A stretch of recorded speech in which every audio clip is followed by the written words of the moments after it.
My 8-year-old daughter stood in front of a crowded table, dressed in the sparkly silver dress she picked out herself. Her little fingers were gripping a small gift box. Every adult in the room was laughing and clinking glasses, too distracted to notice her, except me. I was watching closely.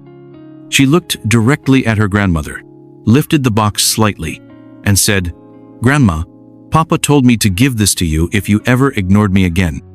Everything stopped. Forks froze midair. The music faded into background noise.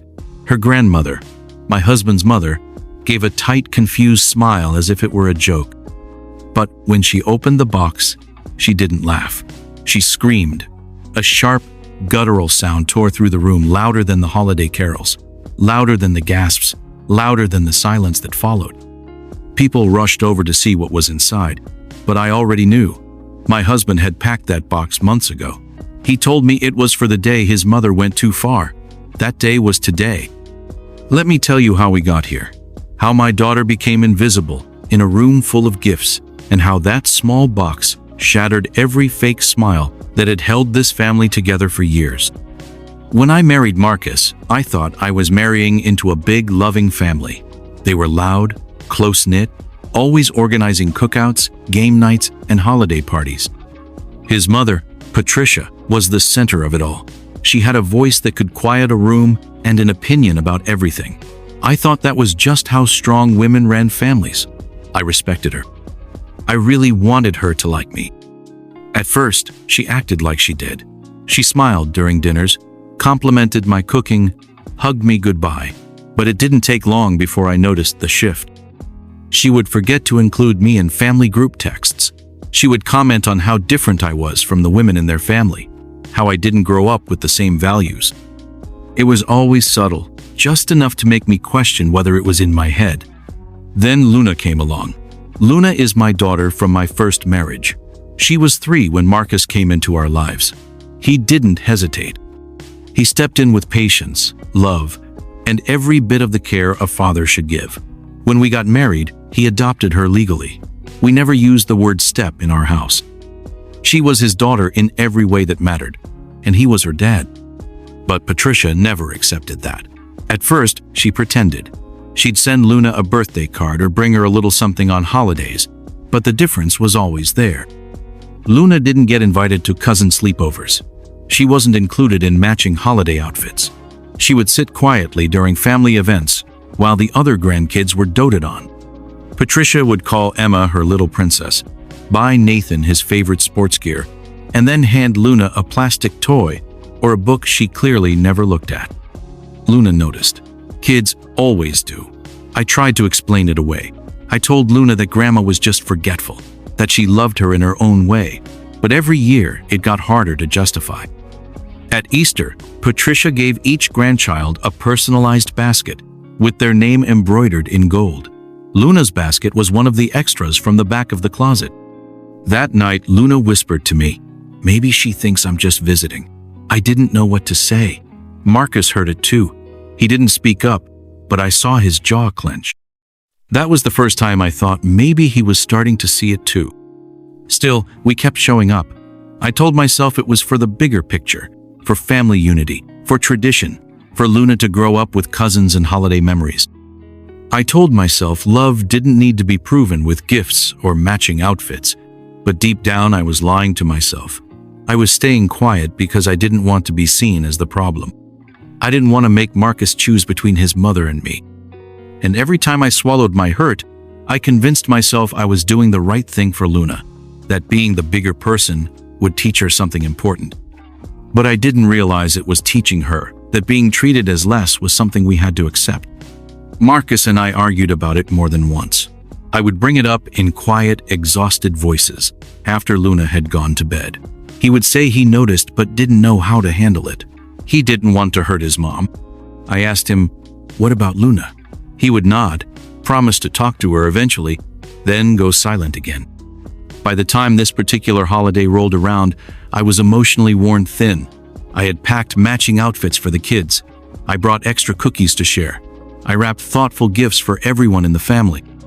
I told myself, this year might be different. But something inside me had changed too. I was no longer hoping for approval. I was watching, waiting, preparing for the moment when being quiet would no longer be the kind thing to do. And that moment came faster than I expected. It was the way Patricia smiled as she handed Emma a brand new tablet, how she kissed Nathan's cheek before handing him a thick envelope of cash. Then she turned to Luna, handed her a vanilla candle, and said, "Didn't want you to feel completely left out." That was when I looked at Marcus. He didn't speak. He didn't blink, but something in his face shifted. And that's when I knew he hadn't forgotten what he told Luna months ago. He hadn't forgotten the box. Neither had she. Patricia's house was always perfect during the holidays. She had a huge artificial tree that reached the ceiling, trimmed with silver ornaments and twinkling lights. Every branch looked like it came out of a catalog. The fireplace was lit, the table was set with fine china, and there were so many wrapped gifts under the tree you could barely see the base. It should have felt magical, but as soon as we walked in, I felt my stomach tighten. Luna walked in ahead of me, her curls bouncing with each step, wearing the silver dress she picked out herself. She clutched a small wrapped gift in her hands, the one she had made for Patricia in art class, a painted wooden trinket box with little glued-on rhinestones. She had written "Grandma" in crooked glitter letters across the lid. She was so proud of it.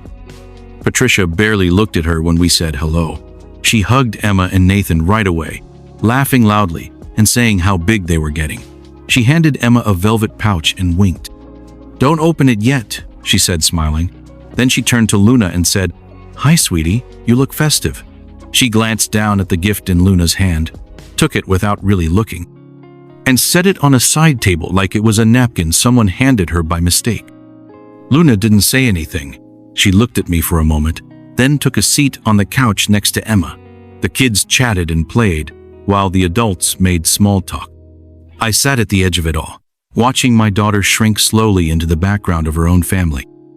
After dinner, it was time for gifts. Patricia always made a production out of it. She sat in her armchair and handed them out one by one, calling each child up like they were royalty. Nathan was first. He opened an envelope stuffed with cash.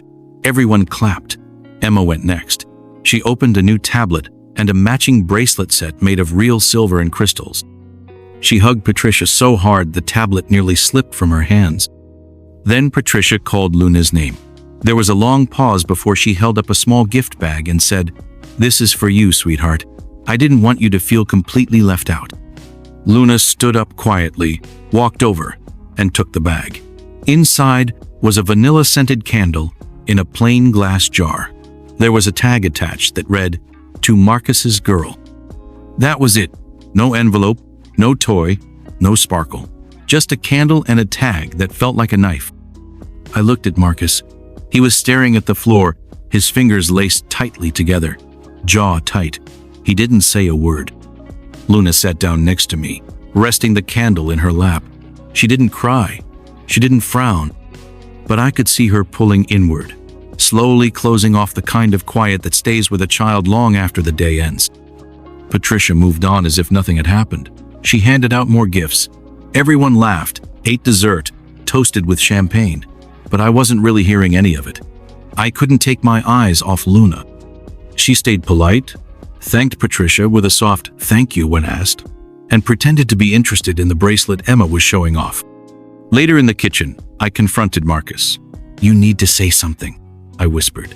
"She called your daughter Marcus's girl, like she's a guest here." He didn't answer right away. Then he said, "I told Luna to give her the box if this ever happened again. I told her she could decide when it was time." I stared at him. "You're serious?" He nodded. "She remembers." Back in the car on the way home, Luna sat quietly in the back seat holding her candle. Her voice was small when she asked, "Is Grandma mad at me?" I turned around and reached for her hand, but Marcus spoke first. "No, sweetheart," he said. "Grandma just forgot something important, but I think she's about to remember." Luna looked down at the box in her lap, the one Marcus had given her months ago, wrapped in simple blue paper. She nodded once and said, "Then I want to give it to her tomorrow." That's when I knew this wasn't just another ignored moment, we were going to brush off. This wasn't going to be one more lesson in patience or polite silence. Something was shifting. My daughter wasn't going to stay invisible. Not anymore. When we got home that night, I helped Luna out of the car while Marcus grabbed the leftover cookies from the back seat. She clutched the candle in one hand and the small box in the other, both wrapped like fragile memories. I could tell she was holding in more than just the weight of her things. She was quiet, but her face held something calm and steady, like she'd already made up her mind. I asked if she wanted to take a bath or watch a movie before bed. She said no, she just wanted to get ready for tomorrow. I paused. What's tomorrow? She looked at me like I should know. Brunch at Grandma's. I'm giving her the box. That was the first time I felt my breath catch in my chest, not from fear, but from the simple certainty in her voice. There was no hesitation, no questions. Just a decision made by an 8-year-old who had finally seen enough. Marcus came into the room as I was brushing Luna's hair. She looked up at him and asked, "Can I still give it to her?" He nodded. "It's your choice, Luna. I told you that from the beginning." She smiled, but it wasn't the usual bubbly grin she gave when we promised her ice cream or told her we were going to the zoo. It was smaller, more focused, like she understood the weight of what she was carrying. Like she knew what it meant to be heard. After she went to bed, I finally asked Marcus what exactly he had written in that box. He sat down across from me at the kitchen table and looked exhausted, like he had been holding in a storm for too long. "A few months ago, I was watching her play with Emma during Nathan's birthday party," he said. They were all in the backyard. Patricia called the kids in for cake.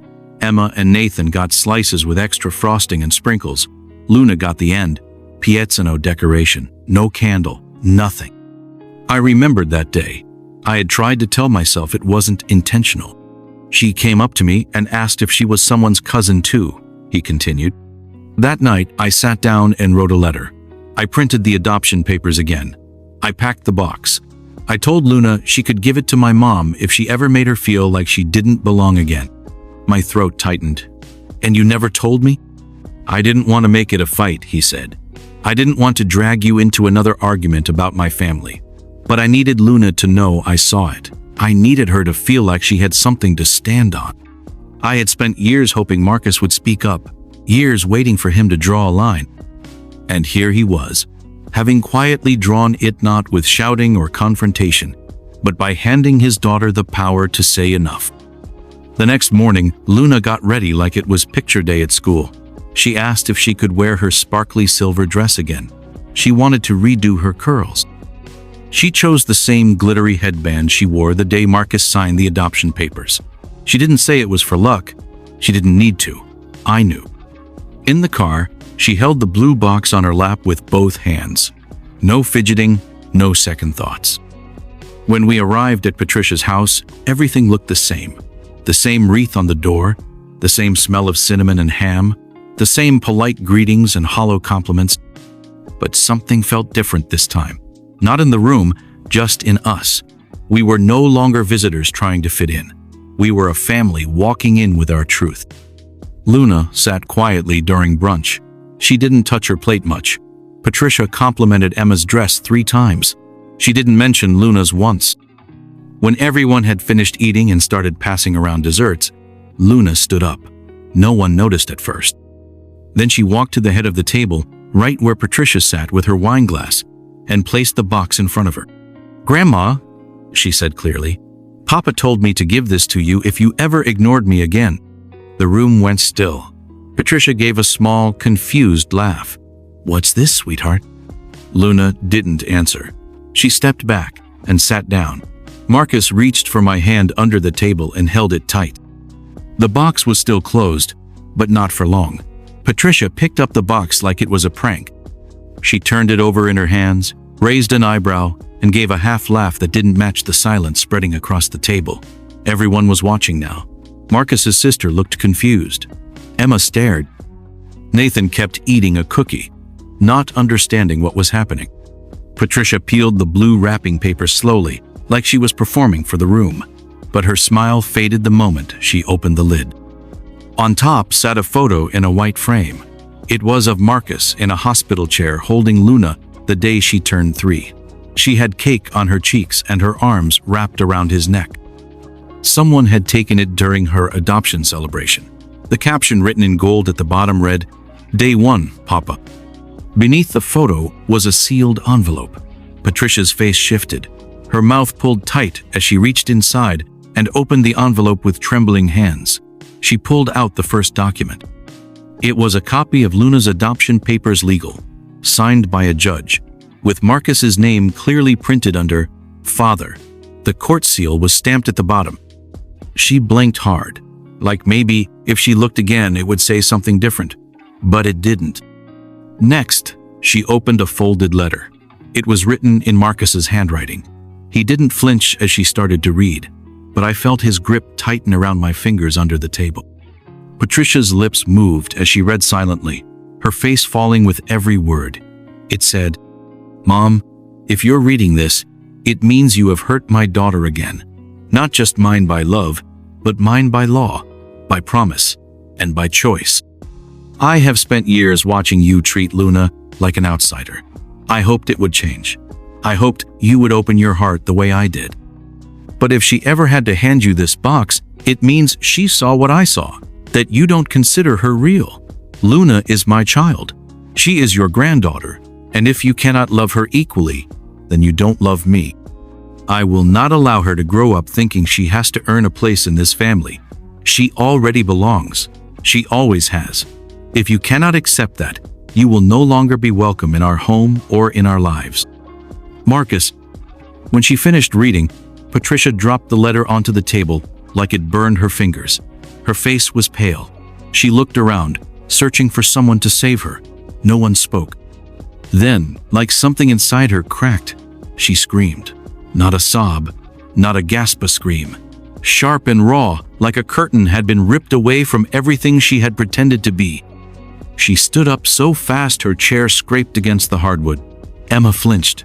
Nathan froze. Her sister reached out to steady the table, but Patricia had already backed away, muttering, "I can't believe you'd embarrass me like this." Marcus finally stood. "We didn't embarrass you," he said. "You did that all by yourself." Patricia pointed at me. "This is her doing. This girl turned you against your own mother." I stood too. I didn't raise my voice. I didn't need to. "No," I said. "Luna gave you a gift. She gave you the chance to see her. You chose not to." For a moment, all you could hear was the sound of the fireplace crackling. Luna sat quietly, watching.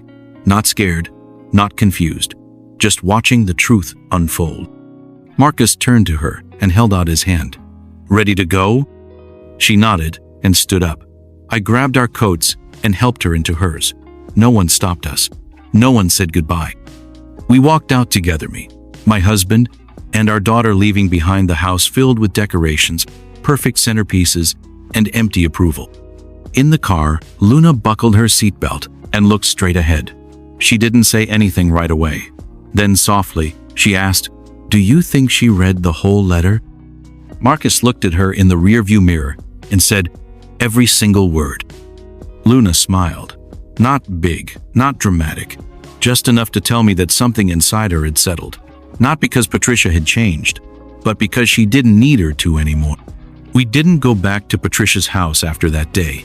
No more birthday parties, no more forced holidays, no more pretending. There were no angry follow-up texts or emotional phone calls, just silence. She didn't reach out, and we didn't chase her. For once, there was peace. At first, I thought Luna might ask about her. I expected questions, maybe some sadness, but what I saw instead was a quiet freedom. She stopped watching the door during family events. She stopped asking why she didn't get the same presents, or why her name was left off the group crafts. She stopped measuring her worth by someone else's treatment. Something had shifted. One afternoon, a week after the holiday, a small padded envelope arrived in the mail. It was addressed to Luna. Inside was a bracelet silver, with a tiny heart charm and a handwritten note from Emma. It said, "I'm sorry Grandma was mean. You're my cousin forever. I picked this with my allowance." Luna read the note twice, then slid the bracelet on her wrist. She didn't ask if she could wear it every day. She just did. That single act meant more to her than a dozen expensive gifts ever could. It reminded me that children don't need perfection. They just need to feel chosen. They need to know someone sees them, hears them, and believes they matter. As for Marcus, something changed in him too. For years, he had carried the guilt of standing between his mother and his daughter. He had tried to bridge two worlds that would never truly meet. But after that brunch, I saw something different in his eyes. Not just resolve, but relief. He had made his choice. He chose Luna without apology, without conditions, and without regret. One night I found him sitting on the edge of her bed while she slept, just watching her breathe. He looked up at me and said, "I should have done it sooner." "You did it exactly when she needed you to," I told him. We started making new traditions, smaller ones, slower, more intentional. Luna helped us decorate cookies for neighbors. We built pillow forts and watched movies in pajamas. We didn't try to replace what was lost. We just focused on building what was real. People talk about cutting off toxic family like it's easy, like it's a clean line you draw and move on. It's not. It hurts, even when it's necessary, even when you're right. But what hurts more is watching your child shrink to make room for someone else's comfort. I won't do that again. I won't ask my daughter to keep accepting less just because someone else refuses to give more. That day at Patricia's table wasn't about drama or revenge. It wasn't about making a scene. It was about Luna taking her space in a room where she had always been treated like a guest. It was about her saying, "I belong here," even when someone tried to make her feel like she didn't. And it was about us, her parents, finally standing behind her with more than just words. Luna never talks about the box anymore. She doesn't need to, but I kept it. It's in a drawer in my bedroom, right next to her first baby shoes and the hospital bracelet from the day she was born. I keep it not because I want to remember the pain, but because I want to remember the strength it took to face it, the strength in her voice, the quiet power in her choice. She's only 8, but she taught me something I'll carry forever. Family is not who makes the biggest show of loving you when people are watching. It's not who shares your last name or your blood type. Family is who shows up when it matters, who protects you when it's hard, who makes you feel safe when the rest of the world makes you feel small. Luna has that now, not because someone gave it to her, but because she claimed it for herself. And in doing that, she gave it to us too. If this story moved you, if it reminded you of someone you're fighting for or someone you finally stood up to, then take a second to like this video. Share it with someone who needs to hear they're not alone. Leave a comment below. I read every single one, and your stories matter here. And if you want more true stories about real moments that change everything, subscribe to the channel and turn on notifications. There's more to come, because sometimes the smallest voices carry the loudest truth.